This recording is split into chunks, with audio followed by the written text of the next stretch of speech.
Marjorie Taylor Greene, the past couple weeks, I don't know what she's been on, but she's been saying some things that those of us on the left say. And it's really taken me by surprise. Like, I'm like, I don't know what's happening here. Like, what is going on? Is this an episode of The Twilight Zone? Now, we already know that she has criticized Israel. She's still continuing to do that. But now there's something else that Marjorie Taylor Greene has said. And it's just, I'm starting to see some type of a split here, right? Like there's Marjorie Taylor Greene and there's Thomas Massie, and they seem to be on one side. And then there are other, like, you know, the MAGA like supporters who are not on that side. But it seems as though something is happening. It almost seems as though Marjorie Taylor Greene and Thomas Massie are the ones who are really serious about some type of populism. That's what it seems like to me. And they're not just agreeing with what the party wants. Because check this out. This is wild. I couldn't believe she said this.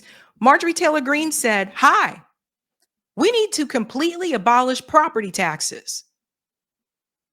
You heard that right, folks. We need to completely abolish property taxes. It forces us to pay rent to the government on property that we own. But if we don't pay property taxes, the property that we own gets taken away from us. That should never happen in a free country. Say, what? I don't know what is happening. I'm like, what is happening to Marjorie Taylor Greene? It's weird, like listening to this. And I said to myself, like, it's almost like I don't know what she watches, but it almost makes me wonder, do you guys think maybe Marjorie Taylor Greene could be watching like some of the left, like commentary shows? Because I don't think that everybody just watches like their niche, right? Like I think like if you're like me, I watch a little bit of everything. I don't think that everybody that's Republican only watches right-wing news. And I don't think everyone that's Democrat only watches like liberal news. And I'm starting to wonder, like, what if she's been watching like different, like, I don't know. But I agree with that.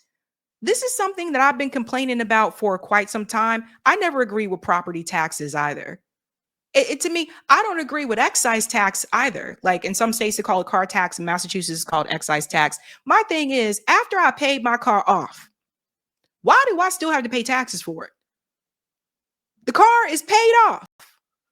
Why am I still paying taxes on this car? And I feel the same thing about the property taxes. Like, why do you still have to pay property taxes for a property that you own? It gets crazier. Listen to this. There's more. Secondly, health insurance is a giant scam that has become completely unaffordable. And it doesn't make any sense. And I don't know anyone, and I mean anyone, that supports the current healthcare system in the United States.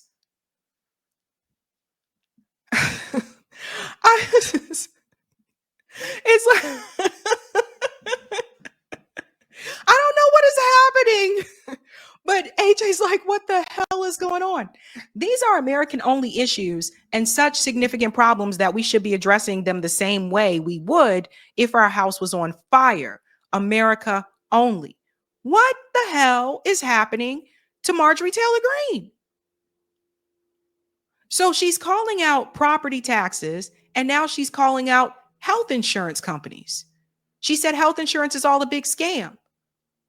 Now, my push would be, and for those of you who, if you know her, my push would be tap her on the shoulder and say, well, what do you think about having universal health care? Maybe not use the word universal. Some people get freaked out when you say that word. Maybe if you just say, what about if we just had health care for everybody so we wouldn't have to worry about, medical debt or people not being able to pay for surgeries, things like that. What do you think about that? Maybe it should be framed in that way. But what the hell is going on? It's almost as if, like, I don't know. It's almost as if Marjorie Taylor Greene, like, went to, like, she hung out with, like, somebody maybe she normally doesn't hang out with. Maybe they had a couple of shots and everything just changed after that. I don't know. I don't know what's going on. But it seems like to me, Lisa said she fell and hit her head. It seems like to me, she seems to be one of the people that was really serious about America first, like focusing on what's going to benefit and help Americans instead of like all these other issues or sending money elsewhere. It seems like she was actually serious about that. And it seems like, Thomas Massie may not agree with her on the health insurance one. I don't know. Like I don't think he's too big on that. I think someone asked him about that before. But it seems like her and him seem to be really serious about this type of populism, like on the right or whatever. I couldn't believe she said that. I was very much shocked. And then there's more. She was on Megyn Kelly's show. And you guys all know that Megyn Kelly is very, very, very pro-Israel.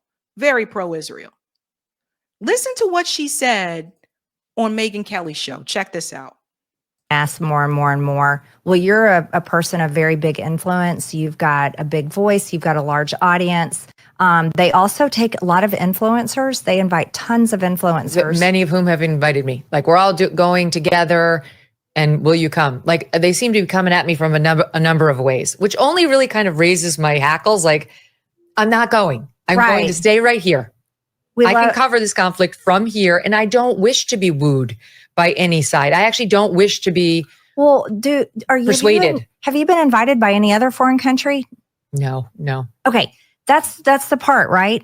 So we have tons of lobbyists and foreign countries lobbyists that come to Washington, D.C. Pretty much every country has some sort of representative. They have an ambassador they send to Washington. It's naturally in their interest. We can understand that. They also are required to register under FARA. It's a law. They have to register as a foreign agent, a foreign lobbyist. That is required. It's extremely important.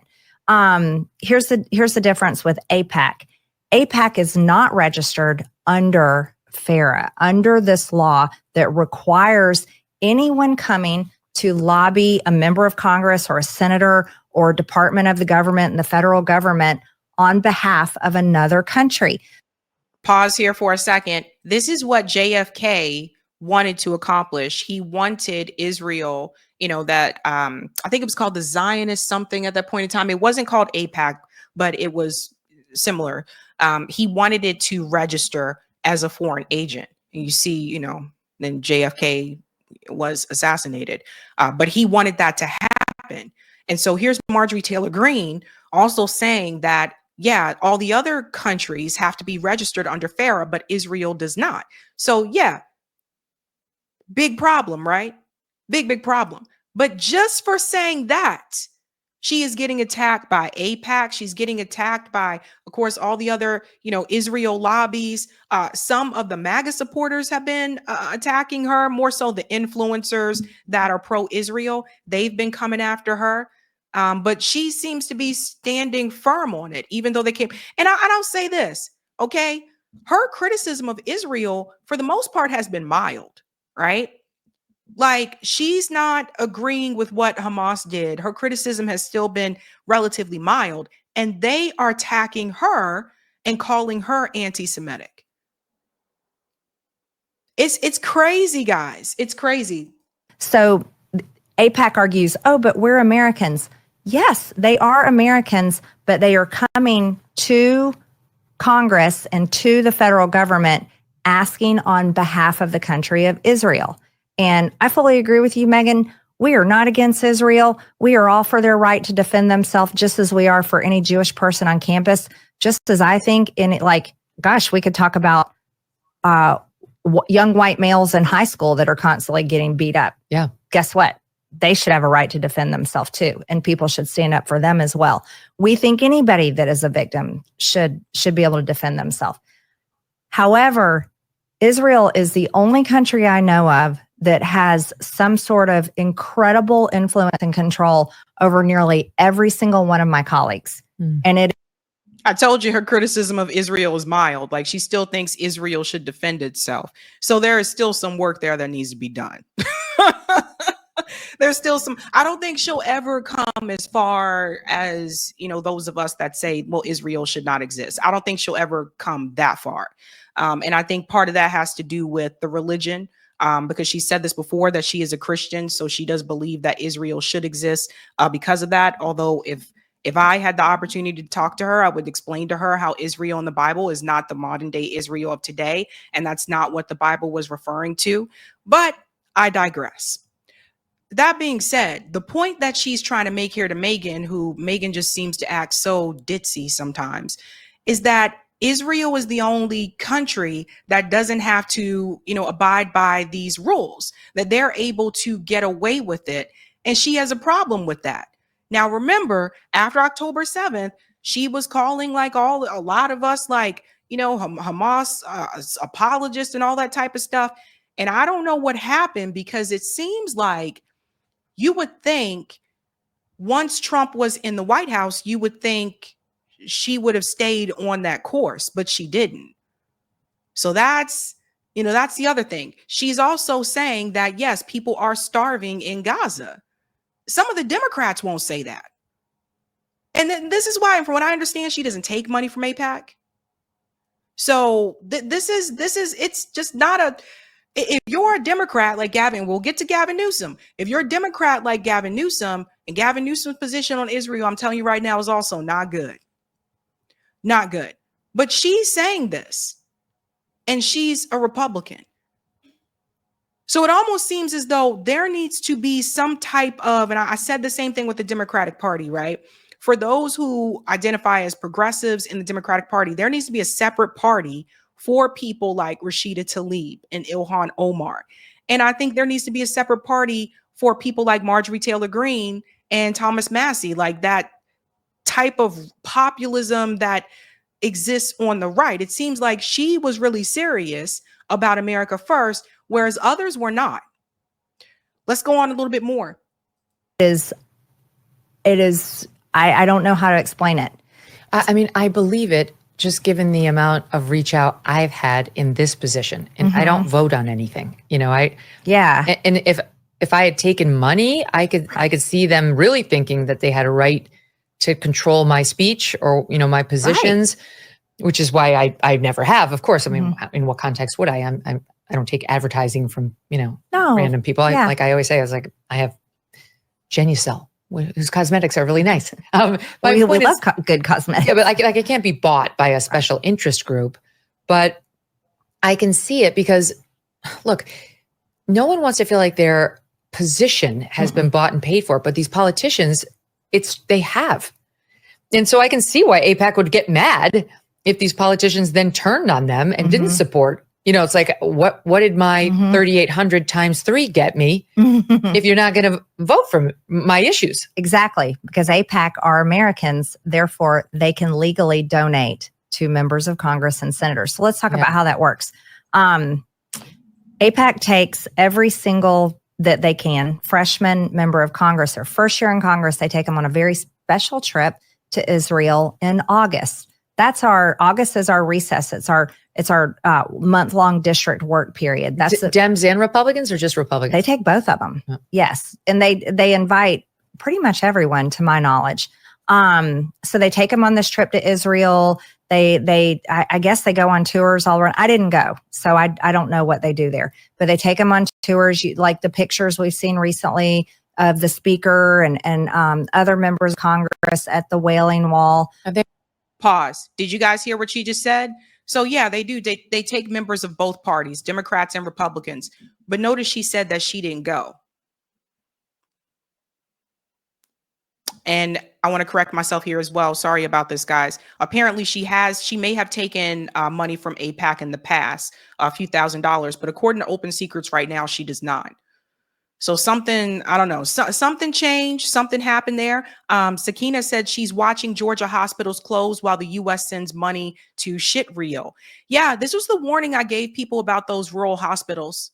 It's a serious issue. And if you've ever lived in a rural area, like when you start pulling funds away from healthcare like that, yeah, it's going to impact the red states. And in particular, those rural areas in those red states, they're going to get hit the hardest. Right. So she didn't go. Let's continue. They've all gone. They've all gone. See them all. And they wear the kippah. And even though they're Christians, they're not Jewish, but yet they're adorning Jewish attire. and they're at these Jewish religious sites. Then they also meet with different members of the Israeli government. Now, we got to recognize the Israeli government is secular. This is not the biblical Israel. It is the secular government of Israel. And so they meet with their members of all throughout their government, and the prime minister, Benjamin Netanyahu, meets with them. And so they've done that trip already this month. The new freshmen and members of our leadership all went and they did that trip. They get them when they first enter. You hear what she said? They got the freshmen. So they get them right when they first enter. Here's what else they do. AIPAC takes influencers. They take really big people like you. They want you to come over there. They want to pull you in because they want to pull you on their side. And okay. Everybody start paying attention. Now we know Ben Shapiro went over there, but start looking at some of these other influencers that are pro-Israel. Some of these other political commentators on YouTube that are pro-Israel.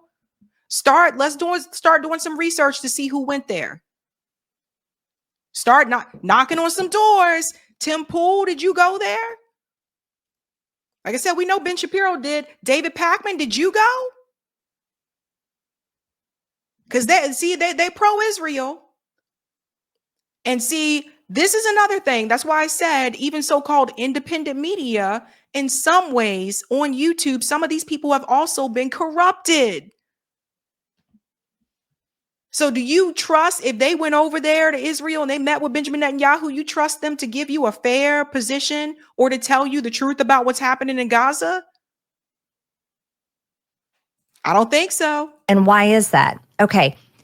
For members of Congress, every single year, annually, Israel receives, and we have to vote on it. It's a yes or no vote, $3.8 billion in funding for Israel. Now, what does that money mean? Well, they'll say, "Oh, well, this is for Israel. It's them to be able to defend themselves. They're the only democracy in the Middle East. Yep. They're constantly under attack. They're surrounded by their enemies who wants to annihilate them." That's all true. Sure, we're not arguing those points. However, let's flip over and look at, what does this mean? Number one, Israel is doing so well with their economy, and I'm excited for them. This is a big deal. I wish we were doing this good. We're $37 trillion in debt. Israel is less than $400 billion in debt. Less than. If you're an Israeli citizen, you have government-funded healthcare and you have government-funded college.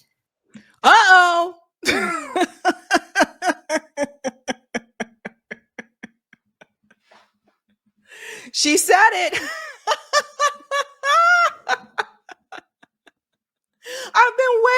I've been waiting for someone who's a politician to say it. That's the part people got to hear, guys. People need to hear that. That's right, Megan. Your precious Israel that you support and you defend so much has the same policies that many of us have been pushing for in this country, and you called us commies. You called us all types of names. Your precious Israel has universal health care and universal college, and the U.S. government gives money to them. Dun, dun, dun. Oh, my God. So why is America having to give Israel $3.8 billion? If they're doing so great and they're funding healthcare and college, and their government is their economy is doing so well and their tax revenue is so good that they're less than $400 billion in debt, why is dead broke America having to send $3.8 billion? Well, then they argue back and they go, "Oh, but this helps America's economy." Well, how is that? Tell me how it helps. Okay, well, because we buy money from your defense contractors. Although guess what? This is really interesting. We give a ton of money to all these foreign countries. And if it's military aid, they're required to purchase weapons from our defense contractors. Except Israel is the only one with an exception. They don't have to buy from our American defense contractors. They can use that money to buy from Israeli defense contractors. Oh, wow. Oh, we got to drop the beat on that one. We got to drop the beat.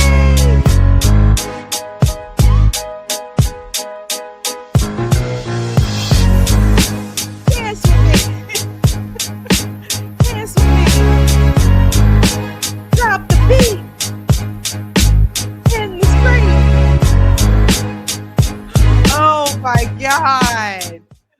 my God. Somebody better tap her on the shoulder. Does she have security? Security! So there's a funny little exception, just like the same exception that Israel has.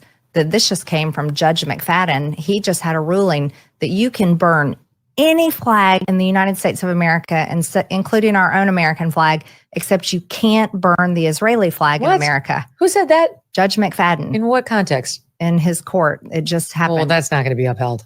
Shouldn't be. That's a violation of the First Amendment, blatant, and it will be struck down as soon as it goes up on appeal. Oh, Megan, now you care about the First Amendment. Ding, ding, ding. Now you care about the First Amendment again. Oh, yeah, it could happen. It could. You think about that. I don't know. Marjorie Taylor Greene is revealing some things. That's why I asked, does she have security? Anybody out there know? Anybody? Ridiculous notion. Should be. He said in what he wrote is that the Israeli flag, it's an identity erase, and it would be a hate crime. Yeah. Wrong. Yes. Wrong. That's getting struck down. But I see why you're raising it, because I'm picturing. How do you know that's getting struck down, Megan? What? You didn't even know they had universal health care. Look, I have a lot of very, very close friends who are Jewish, who are very big supporters of Israel. And some faction of them will say, like, well, why would you platform an MTG? She's definitely gone anti-Israel. And I don't care whether you're anti-Israel or not. Any anti-Israel people are welcome here. Of course. You're allowed to have that view. It's a country that's involved in a war, and you don't have to be pro any country. But she's not anti-Israel. She's not even anti-Israel.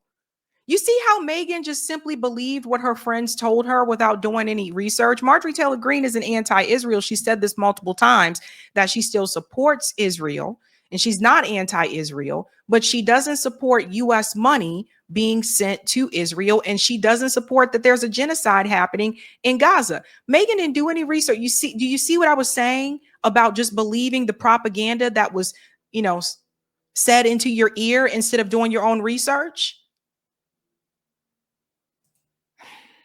In order to come here. But I know you're not. I'm not anti. I know you're not. Yeah. But I am also sensing, I discussed this with Charlie Kirk recently, how. Yeah, she knows, but I know you're not. No, I think you do think that she is that way. Right? Let's go to the other part, because there's another clip of this that I want to show you as well. Megan believed that. Check this out. Shout out to Blakely for sharing this. Blakely said, this is Nazi shit. Marjorie Taylor Greene has the correct reaction to starving children, and Megyn Kelly does not. Listen to this. Although I haven't seen the number of dead children, injured children, starving children coming out of the Ukraine-Russian conflict like we've seen come out of the Israel-Gaza conflict. Isn't that because of the Palestinians and their amazing propaganda abilities? Yes, she just said that. Let's go back again. Oh my God. Although I haven't seen the number of dead children, injured children, starving children coming out of the Ukraine-Russian conflict like we've seen come out of the Israel-Gaza conflict. Isn't that because of the Palestinians and their amazing propaganda abilities? Like, I think that's the reason, because the Palestinians put.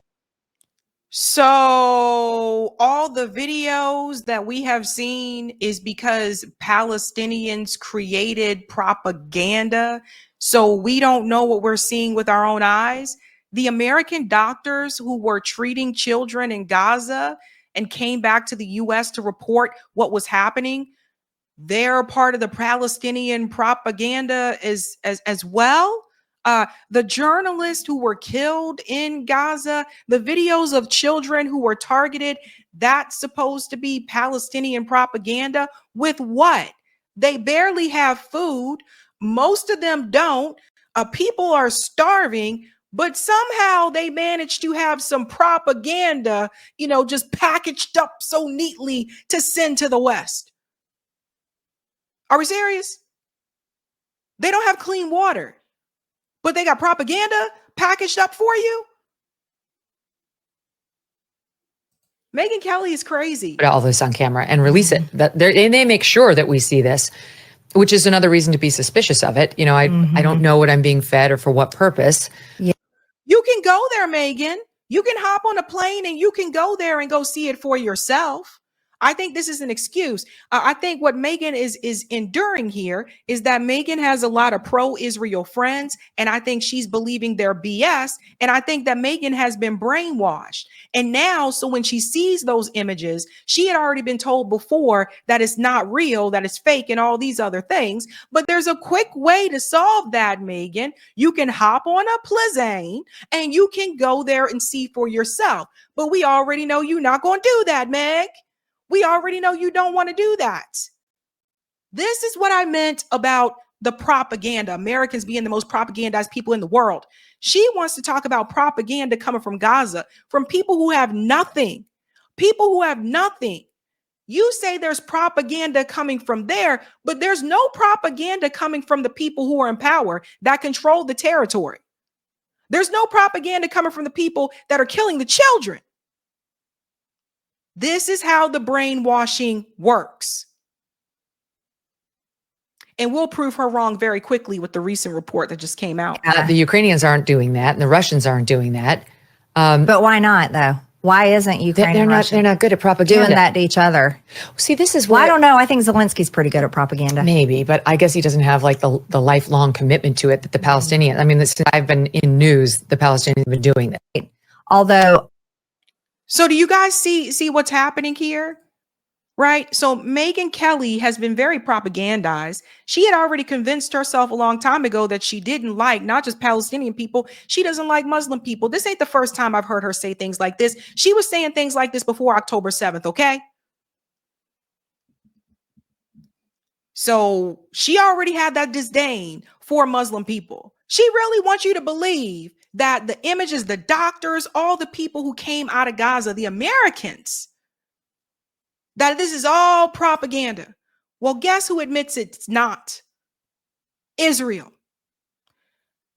Today, it was reported, and The Guardian shared this, Israeli military's own data indicates civilian death rate of 83% in the Gaza war. 83%. This is not being reported from the Hamas ministry. This is not being reported from them. This is reported from Israel. Now, we'll have to scroll down here because of the image they show. But let me just scroll past the image and put it back up here for you so you can see. Check this out, because a lot of people were talking about this. It's all over social media. Figures from a classified Israeli military intelligence database indicated 5 out of 6 Palestinians killed by Israeli forces in Gaza have been civilians. 5 out of 6. As of May, 19 months into the war, Israeli intelligence officials listed 8,900 named fighters from Hamas and Palestinian Islamic Jihad as dead or probably dead. That was a joint investigation by The Guardian, the Israeli Palestinian publication Plus 972 magazine, and the Hebrew language outlet Local Call. So this isn't one-sided. You got people from different sides. At the time, 53,000 Palestinians had been killed by Israeli attacks. Again, I told you that number is higher. That doesn't include people who are under the rubble. Let's continue.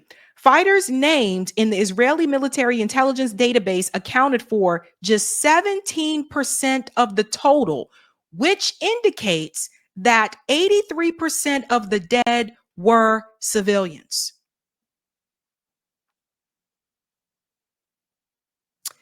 83%.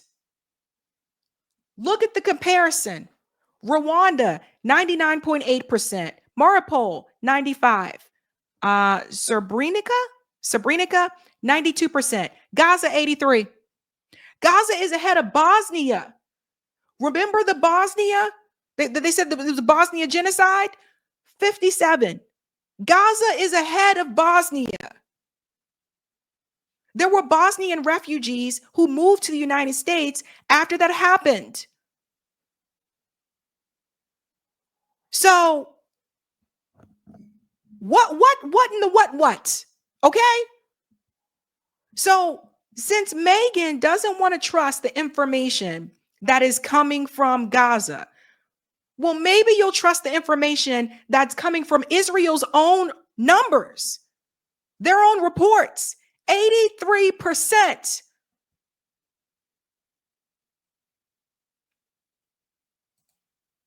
Which would match what we have seen on the videos.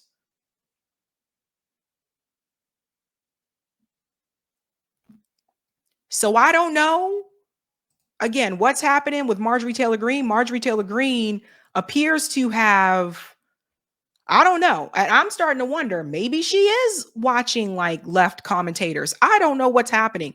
But Marjorie Taylor Greene apparently has enough sense under a Trump-led administration to say there's a genocide happening in Gaza. And she's a politician. Megyn Kelly is not a politician. She's hosting this serious radio show. I think that's the only one, the serious radio show. So she's a radio host, a podcaster, and she won't even pull away from the brainwashing that she has endured to see what is right in front of her face.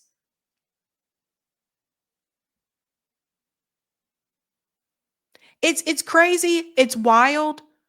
And honestly, I sit back and I wonder, and I'm thinking about this as well. I'm like, if Marjorie Taylor Greene sees this, other people see it too, but she's willing to come out and say it publicly. Bernie Sanders won't call it a genocide. Marjorie Taylor Greene is calling it a genocide?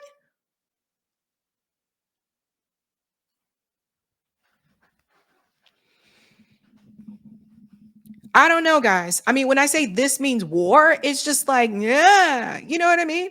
Like there's a lot going on right now. And there's splits happening among both parties. In the Democratic Party, there's splits happening in the Republican Party. People are just breaking away. And it's like, I feel like this needed to happen. Now, the next step is people need to break away and they need to become independent, just independent of all of this. I think it may take some time to get more people to that step. But the numbers are trending in that way if you look at the voter registration. So I don't know what happened to Marjorie Taylor Greene, but something is happening. Hey guys, this was a Sabby clip. If you like what you saw, hit that like button and subscribe.